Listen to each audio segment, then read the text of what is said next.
നമസ്കാരം friends.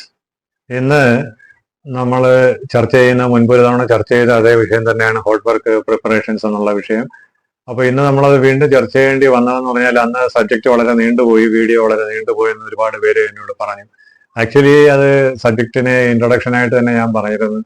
Hot work എന്നത് ഒരു സാമാന്യം നീണ്ട സബ്ജക്റ്റാണ്.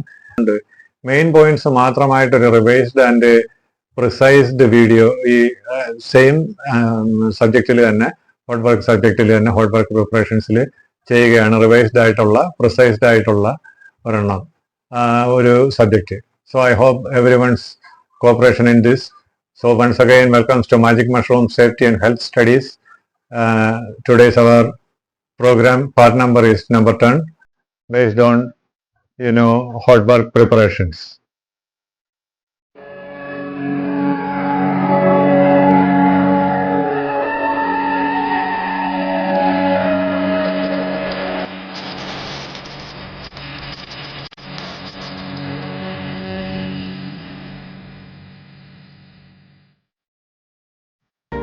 So our first topic is, as you know, checking of permits and its associated certificates. അപ്പോൾ അസോസിയേറ്റഡ് സർട്ടിഫിക്കറ്റ്സ് എന്ന് പറയുമ്പോൾ പെർമിറ്റിനോടൊപ്പം വരുന്ന പെർമിറ്റിന്റെ ഹോട്ട് വർക്കിന്റെ പെർമിറ്റിനോടൊപ്പം വരുന്ന മറ്റ് സർട്ടിഫിക്കറ്റുകൾ, അതായത് ജോബ് റിലേറ്റഡ് ആയിട്ടുള്ള, ഇപ്പോൾ ഉദാഹരണത്തിന് വർക്ക് അറ്റ് ഹൈറ്റിലാണെങ്കിൽ വർക്ക് അറ്റ് ഹൈറ്റ് സർട്ടിഫിക്കറ്റ്, അതല്ല എക്സ്കവേഷനിലാണെങ്കിൽ എക്സ്കവേഷൻ സർട്ടിഫിക്കറ്റ്, അതല്ലെങ്കിൽ കൺഫൈൻഡ് സ്പേസ് എൻട്രി സർട്ടിഫിക്കറ്റ്, ഇനിയിപ്പോൾ സ്കഫോൾഡിൽ ആണെങ്കിൽ സ്കഫോൾഡിംഗ് സേഫ്റ്റി സർട്ടിഫിക്കറ്റ്, അതിനോടൊപ്പം തന്നെ ലിഫ്റ്റിംഗ് ഉണ്ടെന്നുണ്ടെങ്കിൽ ലിഫ്റ്റിംഗ് സർട്ടിഫിക്കറ്റ് തുടങ്ങിയ സർട്ടിഫിക്കറ്റുകൾ. അപ്പോൾ അത് ആവശ്യമുണ്ട്. അതിനുശേഷം risk assessment, Hazard identification and risk assessment certificate അതിനോടൊപ്പം വെച്ച് സൂക്ഷിച്ചിരിക്കണം സൂപ്പർവൈസർ. ഒപ്പം തന്നെ മെത്തേഡ് സ്റ്റേറ്റ്മെൻറ്റ് വേണം. അതിനോടൊപ്പം രാവിലത്തെ TBTയിൽ സബ്ജക്റ്റ് എന്തായിരുന്നു എന്നുള്ളതും അറ്റൻഡീസ് എത്ര പേരുണ്ട്, ആരൊക്കെ ആയിരുന്നു എന്നുള്ളതും അവരുടെ സിഗ്നേച്ചറുമായിട്ടുള്ളത് വേണം. സോ അപ്പോൾ രണ്ടാമത്തെ പോയിന്റ് എന്ന് പറയുന്നത് ഹൗസ് കീപ്പിംഗ് ആണ്. ഏതൊരു ഹോട്ട് വർക്ക് ഏരിയയിൽ നമ്മൾ ഫേസ് ചെയ്യുന്ന പ്രധാന ഇഷ്യൂസ് എന്ന് പറയുന്നത്, പ്രധാന ഹസാർഡ് എന്ന് പറയുന്നത് സ്ലിപ്പ് ട്രിപ്പ് ഫാൾ ഹസാർഡാണ്. അത് ഒഴിവാക്കാനും ഒപ്പം തന്നെ ഫയർ, എക്സ്പ്ലോഷൻ തുടങ്ങിയ material damage up to fatality ഇതെല്ലാം ഒഴിവാക്കാൻ വേണ്ടി നമ്മൾ ഹൗസ് കീപ്പിംഗ് പക്കയായിരിക്കണം. പ്രോപ്പർ റിമൂവബിൾ ആയിട്ടുള്ള കമ്പസ്റ്റബിൾ ഐറ്റംസും ഫ്ലെയിമബിൾ ഐറ്റംസും ഉണ്ടെന്നുണ്ടെങ്കിൽ അത് സൈറ്റിൽ നിന്ന് റിമൂവ് ചെയ്യണം. ഇൻ കേസ് റിമൂവ് ചെയ്യാൻ പറ്റാത്തതായിട്ട് ഉള്ള കമ്പസ്റ്റബിൾ ഐറ്റംസ് ഉണ്ടെന്നുണ്ടെങ്കിൽ അതിനെ നമ്മൾ വൃത്തിയായിട്ട് ഫയർ ബ്ലാങ്കറ്റ് ഉപയോഗിച്ച് ഗാർഡ് ചെയ്തിരിക്കണം. അപ്പോൾ കവർ ചെയ്യുക. ഫയർ ബ്ലാങ്കറ്റ് എന്ന് പറയുന്നത് ഈ പറഞ്ഞ കണക്ക് ഗ്ലാസ് വൂൾ കൊണ്ടുള്ളതാണ്. അപ്പോൾ അത് തീപിടുത്ത സാധ്യത വളരെയേറെ കുറയ്ക്കുന്നതാണ്. അതിനോടൊപ്പം തന്നെ സ്ക്രീൻസ് ഉപയോഗിക്കണം എല്ലാ ഹോട്ട് വർക്ക് ഏരിയയിൽ. ഇതാണ് അടുത്ത പോയിന്റ്. അതിനടുത്തതായിട്ട് നമ്മൾ ഉദ്ദേശിക്കുന്നത് ഈ ട്രേഡ് പേഴ്സൺസ് എല്ലാം ഓതറൈസ്ഡ് ആയിരിക്കണം. ഓതറൈസ്ഡ് ട്രേഡ് പേഴ്സൺ എന്നുകൊണ്ട് ഉദ്ദേശിക്കുന്നത് ഇപ്പോൾ വെൽഡർ ആണെങ്കിൽ തേർഡ് പാർട്ടി സർട്ടിഫൈഡ് വെൽഡർ ആയിരിക്കണം. അതല്ല ഫാബ്രിക്കേറ്റർ ആണെങ്കിൽ ക്ലയന്റ് ഓതറൈസ്ഡ് ഫാബ്രിക്കേറ്റർ ആയിരിക്കണം. ഏരിയയിൽ ഡെസിഗ്നേറ്റഡ് ആയിട്ടുള്ള ഒരു ഫയർ വാച്ച് ഉണ്ടായിരിക്കണം. ഡെസിയുടെ ചുമതലയാണ് എന്തെങ്കിലും എക്സിസ്റ്റിംഗ് ആൻഡ് പ്രെഡിക്റ്റബിൾ ഫ്ലെയിമബിലിറ്റി ചാൻസസ് ഉണ്ടെങ്കിൽ അത് കണ്ടെത്തുക എന്നുള്ളത്. ഒപ്പം തന്നെ അവിടെ ഹൗസ് കീപ്പിംഗ് പക്കയായിട്ട് സൂക്ഷിക്കുക എന്നുള്ളത്. വെൽഡേഴ്സിനോടും ഫാബ്രിക്കേറ്റേഴ്സിനോടും ഒപ്പം ഉള്ള ഹെൽപ്പേഴ്സിനെ കൊണ്ട് ആവശ്യമുള്ള കാര്യങ്ങൾ ചെയ്യുക.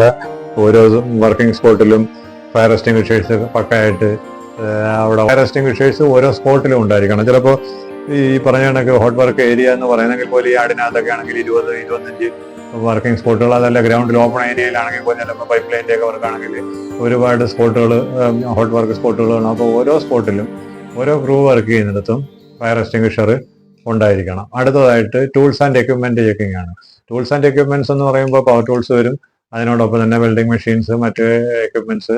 അപ്പോൾ ഇതെല്ലാം കളർ കോഡഡ് ആണ്.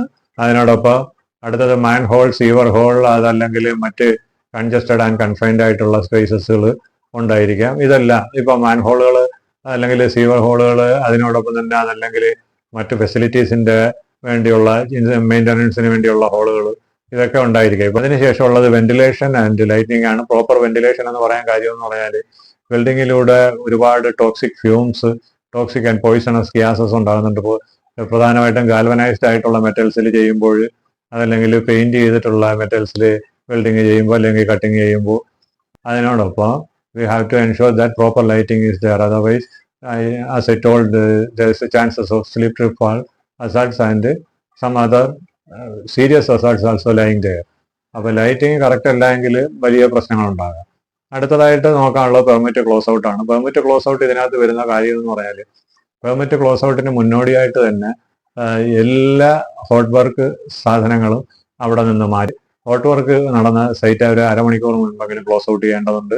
അതിനോടൊപ്പം തന്നെ ആ സമയത്ത് ഹോട്ടായിട്ടുള്ള സ്പൂൾസും മറ്റു മെറ്റൽ പാർട്സുകളും കാണാൻ വെൽഡ് ചെയ്തവ അവയിൽ ഹോട്ട് മെറ്റൽ എന്ന് കറക്റ്റായിട്ട് മാർക്ക് ചെയ്തിരിക്കണം. പിന്നീട് ഉള്ള ഒരെണ്ണം എന്ന് പറഞ്ഞാൽ സിലിണ്ടർ സ്റ്റോറേജ് ആണ്. ഈ സിലിണ്ടേഴ്സ് മുഴുവൻ തിരിച്ച് സ്റ്റോർ ചെയ്യേണ്ടത് ഒരിക്കലും ഹോട്ട് വർക്ക് ഏരിയയോട് ക്ലോസ് ആയിട്ടുള്ള ഒരു സ്റ്റോറേജ് ഏരിയ ആയിരിക്കരുത്. കുറച്ച് ദൂരെ ഒരു അലൗഡ് ആൻഡ് അപ്രൂവ്ഡ് ഡിസ്റ്റൻസിൽ ഫാബ്രിക്കേറ്റ് ചെയ്തതായിട്ടുള്ള ഒരു ഏരിയയിലേക്കാണ് സിലിണ്ടേഴ്സ് കൊണ്ടുപോകേണ്ടത്. സിലിണ്ടേഴ്സ് ഓക്സിജൻ വേറെ അസറ്റിലിൻ വേറെ മിനിമം 6 മീറ്റർ ഡിസ്റ്റൻസിൽ വേണം കാത്തു സൂക്ഷിക്കാൻ. അത് ഇന്നിപ്പോൾ സമയം വളരെ ചെറിയ സമയത്തിനകത്ത് അത്യാവശ്യം വേണ്ട ജനറൽ പ്രിക്കോഷൻസ് പറഞ്ഞു എന്ന് വിശ്വസിക്കുന്നു. അപ്പോൾ തീർച്ചയായിട്ടും നിങ്ങൾ ഷെയർ ചെയ്യണം. അതിനോടൊപ്പം തന്നെ സബ്സ്ക്രൈബ് ചെയ്ത് മറ്റെല്ലാ പാർട്ടുകളും കാണണമെന്ന് അപേക്ഷിക്കുകയാണ്. Okay then bye.